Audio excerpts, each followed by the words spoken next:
네, 여러분 안녕하십니까. 푸틴이 드디어 우크라이나를 침공했습니다. 전 세계가 분노를 표시하고 제재를 시작했습니다만 푸틴의 손아귀에 우크라이나는 들어갔다. 이렇게 볼 수 있겠습니다. 문재인 대통령이 이렇게 말했습니다. 무고한 인명피해를 야기하는 무력 사용은 어떤 경우에도 정당화될 수 없다. 무력 침공을 억제하고 사태의 평화적 해결을 위해 경제 제재를 포함한 국제사회 노력에 지지를 보내며 동참해 나갈 것이다. 그런가 하면 우리나라 외교부는 대변인 명의로 성명을 냈는데요. 유엔 헌장의 원칙을 위배하는 행위로서 강력히 규탄하다. 우리 정부가 러시아의 여러 행동에 대해서 규탄이라는 말을 쓴 것은 이번이 처음인 것 같습니다. 또 우크라이나 접경 지역에 이 출국 권고를 뜻하는 여행 경보 3단계를 발령을 했습니다. 우리 정부의 이런 제재 동참은 사실은 미국의 동맹과 우방 가운데 맨 마지막으로 막차를 타는 그런 제재입니다. 푸틴이 특별 군사작전 선포를 하기 전에 30분 전에 우리는 막차를 탄 것입니다. 그 전날까지만 해도 우리나라 정부는 제재 동참에 매우 소극적이었습니다. 외교부 당국자가 파리 주재 한국 특파원들을 만난 자리에서 제재에 동참하더라도 경제적 피해를 최소화해야 하는데 쉽지 않다. 현실적으로 어려울 것 같다. 이렇게 제재에 대해서 한 발 빼고 있었습니다. 그러다가 하루 만에 제재 동참으로 급선회를 했습니다. 그래서 외교가에서는 우리나라 정부 판단에 특히 정세 판단에 문제가 많다. 우리가 가지고 있는 정보가 제대로 된 것이 없다. 실패하고 있다. 이런 말도 나옵니다. 미국은 러시아의 침공을 확신하고 관련 정보를 동맹과 우방들과 공유를 했다. 한국의 뒤늦은 대응은 미국과의 소통에 문제가 있었음을 시사한다. 그렇습니다. 요즘 전쟁은 갖가지 통신 장비와 인공위성 이런 그리고 감청 장비, 최첨단 장비들로 인해서 거의 투명한 전쟁이라고 말할 수 있을 만큼 전쟁이 임박했다는 것을 정확하게 알 수 있는 그런 숱한 정보 근거 자료들이 있습니다. 그런데 미국은 이것을 한국과 공유하지 않고 다른 동맹과 우방들과만 공유했다. 이런 겁니다. 그래서 미국이 주도하는 대러시아 제재에 유럽연합, 영국, 캐나다, 호주, 일본 이런 우방들은 거의 동시다발적으로 합류를 했는데 한국은 계속 주저하고 있던 겁니다. 한국이 주저하고 있는 것에 대해서 미국은 다 여러 경로로 아쉬움을 표시했습니다. 이재명 후보는 이제 긴급 회의를 열고 러시아의 우크라이나 침공에 강한 유감을 표명한다. 그런데 거기에 이런 말을 덧붙입니다. 전쟁은 이기더라도 공멸이다. 평화가 곧 경제고 밥이다. 그러니까 이 평화, 한반도에서도 평화가 경제고 밥이다. 이런 메시지를 내놓은 거죠. 그래서 윤석열 후보의 이른바 선제 타격론 이것을 또 간접적으로 에둘러 비판을 하는 그런 모습입니다. 이렇게 말했습니다. 지구 반대편 남의 나라 일이지만 이 문제 때문에 우리나라 주가가 내려가고 있습니다. 이게 바로 전쟁과 안보 불안이 경제에 미치는 영향이다. 윤석열 후보가 대통령이 되면은 안보 불안이 올 것이다. 이런 식으로 또 애둘러서 비판을 했습니다. 반면에 윤석열 후보는 이렇게 말했습니다. 1994년 부다페스트 양해 각서를 체결하고 우크라이나가 무장 해제를 했다가 이번에 침략을 당한 것이다. 말로만 외치는 종전선언과 평화협정은 결코 한반도의 평화를 보장해주지 않는다. 힘이 뒷받침되지 않는 각서는 아무런 의미가 없다. 확고한 한미 동맹을 바탕으로 강력한 억지력만이 우리의 운명을 우리가 결정할 수 있게 해준다. 여러분, 이재명과 윤석열 두 후보의 말 중에 어느 말이 더 옳다고 보시는지요? 오늘 조선일보 일면 톱은 이렇게 제목을 붙였습니다. 보이십니까? 힘없는 평화는 국민을 지킬 수 없었다. 힘이 뒷받침되는 평화만이 우리를 지키는 것이고, 힘의 균형이 깨진 상태에서의 평화라는 것은 얼마나 위험한 것인지를 이번에 우크라이나 사태가 보여주고 있다. 뭐 이런 뜻입니다.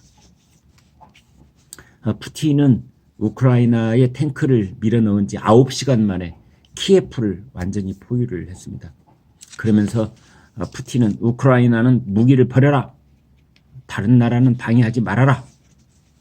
이렇게 말하고 있습니다. 바이든 미국 대통령은 동맹과 함께 대응을 하겠다. 무고한 죽음을 그리고 무고한 파괴에 대한 러시아의 책임을 묻겠다. 그러고 있는데 글쎄요. 저는 그렇게 봅니다. 글쎄요.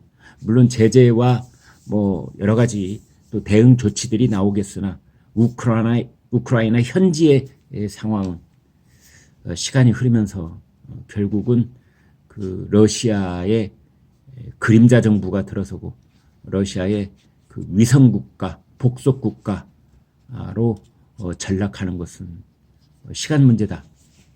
그렇게 보여집니다. 우크라이나 대통령은 무력하기 짝이 없습니다. 침략자에 대해서 평화를 원한다. 그렇게 읍소를 하고는 있는데요.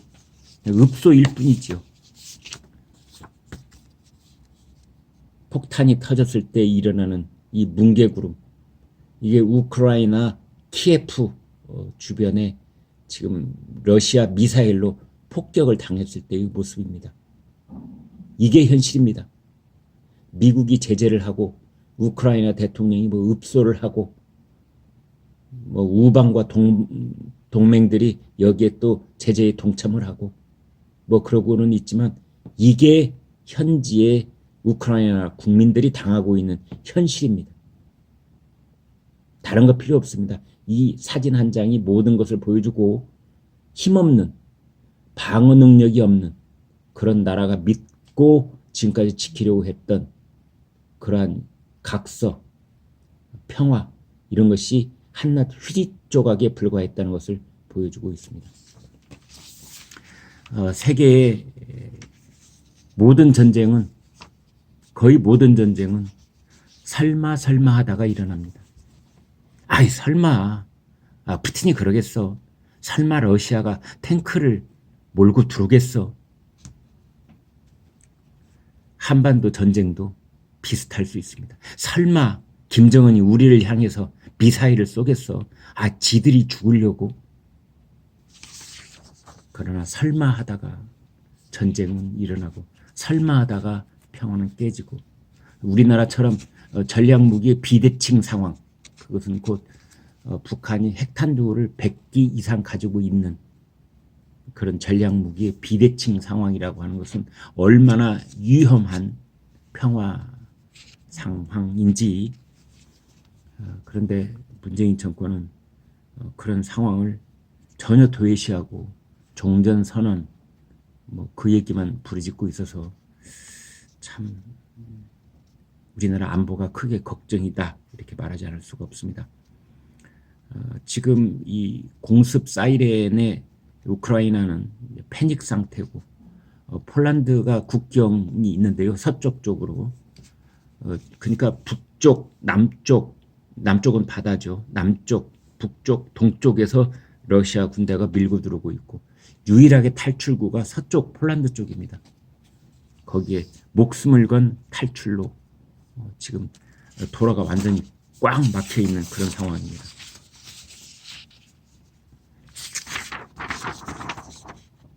차량 행렬 보이시죠? 예. 결국 이런 사태가 오고 마는 것입니다. 이런 사태가 오고 마는 것입니다. 정말 남의 일 같지 않습니다.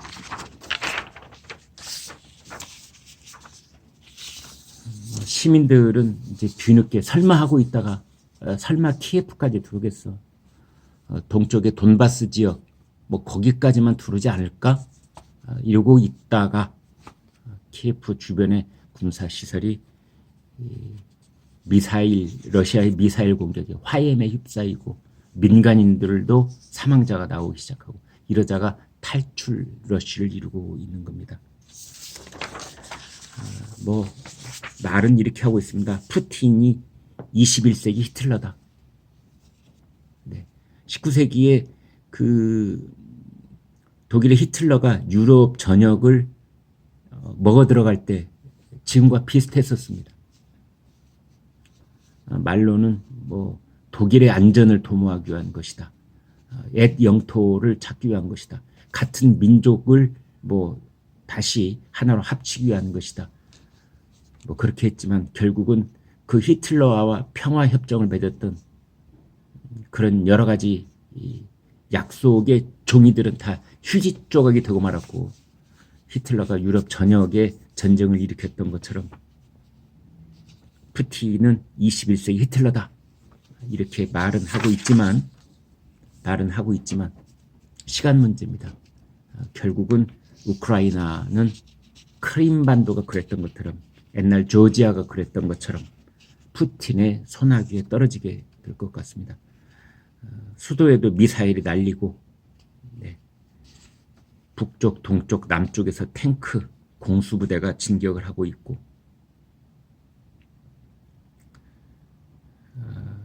이런 전쟁이 터지면은 맨 먼저 상대국의 군사 공항을 미사일로 폭격을 해서 무력화시킵니다.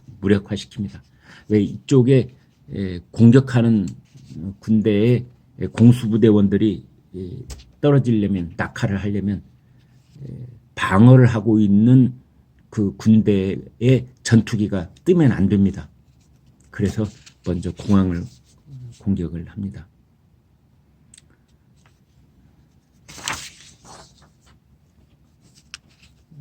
우크라이나 대통령이 젤렌스키인데요. 젤렌스키가 할 수 있는 거라고는 겨우 SNS에 트위터로 항전을 하고 있다. 계엄령을 선포하고 TV 연설을 하고 러시아에 읍소를 하고 늦기 전에 멈춰달라고 그러고 그러나 그게 무슨 쓸데가 있겠습니까? 이런 상황 속에서 세계 경제가 크게 흔들리고 있습니다. 우리나라 경제신문 일면톱 오늘 몇 개 보여드리겠습니다. 푸틴의 야오 결국 키예프를 짓밟다. 이런 제목 매일경제인데요. 머니투데이 보여드리겠습니다. 러시아 우크라이나 침공 폭탄 맞은 세계 경제. 우크라이나가 폭탄을 맞았는데 우크라이나만 폭탄을 맞은 것이 아니라 세계의 경제도 폭탄을 맞았다. 서울경제. 푸틴 전면전 방아쇠 당겼다. 세계경제가 시계체로. 오늘 내일 세계 경제가 어떻게 흘러갈지 알 수가 없다. 앞이 안 보인다. 전면전 방아쇠를 당겼다고 했습니다. 한국경제. 푸틴 결국 우크라이나 침공. 글로벌 시장도 폭격.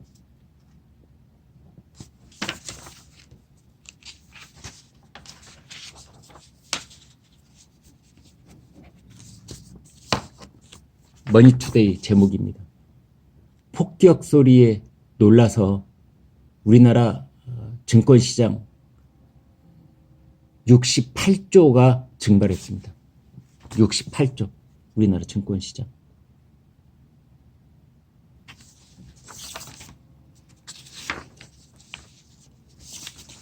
러시아 증권시장도 있죠. 러시아 쪽도 마찬가지입니다. 러시아 증권시장이 49%가 폭락했습니다. 반면에 유럽의 천연가스 가격은 40%가 폭등했습니다. 결국 미국의 바이든 대통령도 그 일단의 책임이 있다고 하지 않을 수가 없는데요. 눈 뜨고 당했다 이렇게 말할 수가 있습니다.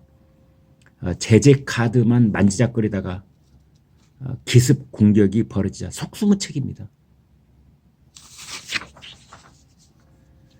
유엔도 무력하기는 짝이 없습니다. 유엔 안보리 마찬가지입니다. 유엔 안보리만 믿고 있다가 유엔 안보리 긴급회의를 하고 있는데 그 긴급회의 하고 있는 회의석상에 긴급 뉴스가 전해지는 겁니다. 러시아의 탱크가 진격을 시작했다. 공수부대가 낙하를 시작했다. 미사일이 떨어지고 있다. 안보리가 힘을 발휘할 때도 있지만 현장에서 막상 군사적 강국이 미사일을 쏘고 탱크를 진입시키고 공수부대가 낙하하고 하면 유엔 안보리도 결코 믿을 수가 없습니다. 공격을 중단하라 이런 목소리는 내겠지만 목소리로 끝날 뿐입니다. 푸틴이 바보가 아닙니다, 여러분. 미국이 유럽이 동맹국들이 제재를 할 거라는 걸 푸틴도 너무나 잘 알고 있었습니다. 거기는 대비를 다 해온 거죠. 그래서 외환 보유를 늘리고 달러 결제를 줄이고 이른바 경제 요새를 구축하고 있었다. 이렇게 볼 수 있습니다. 러시아가 달러를 6,310억 달러를 비축을 해놓고 있고 이것은 외환 보유 세계 네 번째 수준입니다. 결국 이 일은 어떻게 마무리될 것이냐. 2008년에 있었던 조지아 때처럼 결국은 지금 키예프에 있는 친서방 정부를 실각시키고 내쫓고 그다음에 친러시아 세력을 내세워서 그림자 통치를 할 것이다. 사실상 우크라이나를 위성 국가로 만들 것이다. 그러고 나서 잠잠해지고 또 세계는 우크라이나를 잊어버릴 것입니다. 저는 그렇게 봅니다. 러시아 국민의 50%는 무력 사용이 정당하다. 그런 반면에 미국 국민의 26%만이 적극 개입해야 된다. 이러고 있습니다. 미국과 러시아 국민들의 여론에도 큰 차이가 있다. 이렇게 볼 수 있습니다. 이런 상황 속에서 중국도 러시아의 성공 사례를 보고 중국이 대만에 대해서 뭔가 시도를 할 가능성이 있는 거 아니냐 뭐 이런 얘기도 나오고 있습니다. 그래서 차기 지금 대선 주자인 폼페이오 전 국무장관이 다음 주에 대만을 무려 3박 4일 동안 방문을 한다고 합니다. 그래서 미국과 대만의 굳건한 동맹, 굳건한 지지 이것을 다시 한번 이제 확인을 한다고 그러는데 위험하기는 마찬가지입니다. 결국은 설마 하다가 이렇게 당하는 거고 힘없는 평화는 국민을 지켜주지 못합니다. 네, 여러분 구독, 좋아요 부탁드리겠습니다. 고맙습니다.